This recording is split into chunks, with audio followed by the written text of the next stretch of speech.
Hi. അങ്ങനെ നമ്മുടെ name changing, അതായത് ഇനിഷ്യൽ ചേഞ്ച് ചെയ്യുന്നതിൻ്റെ ഒരു മൂന്നാം ഘട്ടം എന്ന് വേണമെങ്കിൽ പറയാം. പൈസ അടച്ചതിന് ശേഷം അടുത്ത ആഴ്ച അറൗണ്ട് 10 ഡേയ്സിനകത്താണെന്ന് തോന്നുന്നു ഗസറ്റിൽ നോട്ടിഫിക്കേഷൻ വന്നു. അതിനുശേഷം ഞാൻ അക്ഷയയിൽ നിന്ന് അതിൻ്റെ പ്രിൻ്റ് എടുത്തു. അതിൻ്റെ ഫ്രണ്ട് പേജും നമ്മുടെ ഏത് പേജിലാണോ നമ്മുടെ ഇപ്പം പല പേജുകൾ പലരുടെ നോട്ടിഫിക്കേഷൻ അതിൽ കാണും, അത് നമ്മുടെ പേജോടെ ചേർത്ത് നമ്മൾ അതിൻ്റെ പ്രിൻ്റ് ഔട്ട് എടുക്കുക. അപ്പോൾ കളർ പ്രിൻ്റ് വേണം എടുക്കാനെ കൊണ്ട്. നിങ്ങൾക്ക് ഗസറ്റിൽ സെർച്ച് ചെയ്യുന്ന ഓപ്ഷനൊക്കെ നമുക്ക് വേണമെങ്കിൽ താഴെ കൊടുത്തേക്കാം. അല്ലെങ്കിൽ നിങ്ങൾ അക്ഷയയിൽ പോയാൽ അവർക്ക് അതിൻ്റെ സൈറ്റിൽ അറിയാം. അവരതിൽ നിന്ന് നമ്മൾ ഏത് നമ്പറിലാണോ രജിസ്റ്റർ ചെയ്തേക്കുന്നത് ആ നമ്പർ പറഞ്ഞു കൊടുക്കുമ്പോൾ അവർക്കത് ട്രാക്ക് ചെയ്തെടുക്കാവുന്നതാണ്. പ്രിൻ്റ് എടുത്തതിന് ശേഷം ഞാൻ ആദ്യം ചെയ്തത് അക്ഷയയിൽ ആധാർ കാർഡ് ചേഞ്ച് ചെയ്തത്. ചേഞ്ച് ചെയ്യാണെന്നല്ല, അതിനുള്ള പ്രോസസ്സ് ചെയ്തു.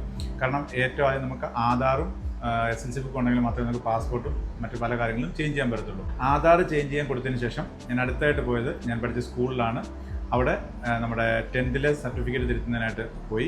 അപ്പോൾ നിങ്ങൾ ആദ്യം ചെയ്യേണ്ടത് 10th സർട്ടിഫിക്കറ്റ് തിരുത്തണമെങ്കിൽ നമ്മുടെ അക്ഷയയിൽ 500 rupees പരീക്ഷാ ഭവനിലേക്ക് ചെല്ലാൻ അടച്ചതിന് ശേഷം അതിൻ്റെ റെസിപ്റ്റും അവിടെ നിന്നൊരു ഫോം കിട്ടും. ആ ഫോമും ഫില്ല് ചെയ്തിട്ട് വേണം നമ്മൾ സ്കൂളിലേക്ക് പോകാൻ വേണ്ടി. അങ്ങനെ സ്കൂളിൽ നിന്ന് അവിടെ നിന്നൊരു പേപ്പറിൽ ലെറ്റർ ഹെഡിൽ ബാക്കി ഡീറ്റെയിൽസ് എല്ലാം ചെയ്യേണ്ട കാര്യങ്ങളെല്ലാം അവിടുത്തെ സെക്ഷനിൽ നിന്ന് ഫില്ല് ചെയ്ത് നമുക്ക് തരും. അതുമായിട്ട് നമുക്ക് വേണമെങ്കിൽ നമുക്ക് ഡയറക്റ്റ് നമുക്ക് പോസ്റ്റ് ഓഫീസ് വഴി അയക്കാം. അതല്ലെങ്കിൽ നമുക്ക് ഡയറക്റ്റ് പരീക്ഷാ ഭവനിൽ കൊണ്ടു കൊടുക്കാം. ഞാൻ പരീക്ഷാ ഭവനിലാണ് കൊണ്ടു കൊടുത്തത്. പരീക്ഷാ ഭവനിൽ കൊണ്ടു കൊടുത്തപ്പോൾ 60 രൂപയുടെ സ്റ്റാമ്പ് അതിലൊട്ടിച്ച് ഒരു കവറിൽ നമ്മുടെ സ്കൂളിൻ്റെ അഡ്രസ്സും എഴുതി പരീക്ഷാ ഭവനിൽ അവിടെ അന്വേഷണങ്ങൾ അല്ലെങ്കിൽ അപേക്ഷ സ്വീകരിക്കുന്ന ഏരിയ ഉണ്ട്, അവിടെ കൊണ്ടു കൊടുക്കുക. അപ്പം നമുക്ക് അവിടെ നിന്നും ഒരു റെസിപ്റ്റ് കിട്ടും. അപ്പം ഇത്രയാണ് ഇപ്പോൾ എൻ്റെ പ്രോസസ്സ് കഴിഞ്ഞത്. ഇനി എന്താണെന്നുള്ളത് ഞാൻ ഈ പരീക്ഷാ ഭവനിൽ നിന്നുള്ള നമ്മുടെ SLC ബുക്കും ആധാറിൻ്റെ എല്ലാം തിരുത്തിയതിന് ശേഷം ബാക്കി അപ്ഡേറ്റ്സ് വരാൻ വേറെ എന്തെങ്കിലും കുഴപ്പമുണ്ടോ എന്നുള്ളത് എനിക്കിത് കഴിഞ്ഞെങ്കിൽ മാത്രമേ പറയാൻ സാധിക്കുള്ളൂ. നിലവിൽ എൻ്റെ ഈ ഒരു പ്രോസസ്സിലാണ് നിൽക്കുന്നത്.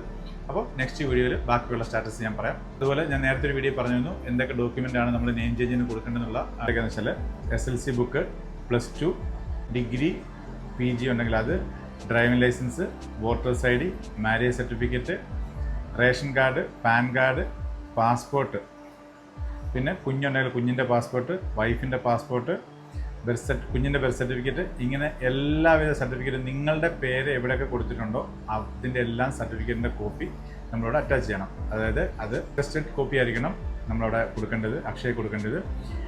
അടുത്തത് ചെയ്യേണ്ടത് നമ്മൾ 1 and same സർട്ടിഫിക്കറ്റും മറ്റേ സർട്ടിഫിക്കറ്റിലുള്ള ഡീറ്റെയിൽസ് അവർ അക്ഷയയിൽ ടൈപ്പ് ചെയ്യുന്ന ഡീറ്റെയിൽസും നമ്മുടെ കയ്യിലിരിക്കുന്ന ഡോക്യുമെൻറ്റിൽ ഒത്തു നോക്കി എല്ലാം കറക്റ്റാണ്. അതായത് നമ്പർ, ഡേറ്റ്, എല്ലാ കാര്യങ്ങളും എവിടെ നിന്നാണ് ഇഷ്യൂ ചെയ്തേക്കുന്നത് ഈ കാര്യങ്ങൾ കറക്റ്റാണെന്ന് നിങ്ങൾ മേക്ക് ഷുവർ ചെയ്യണം.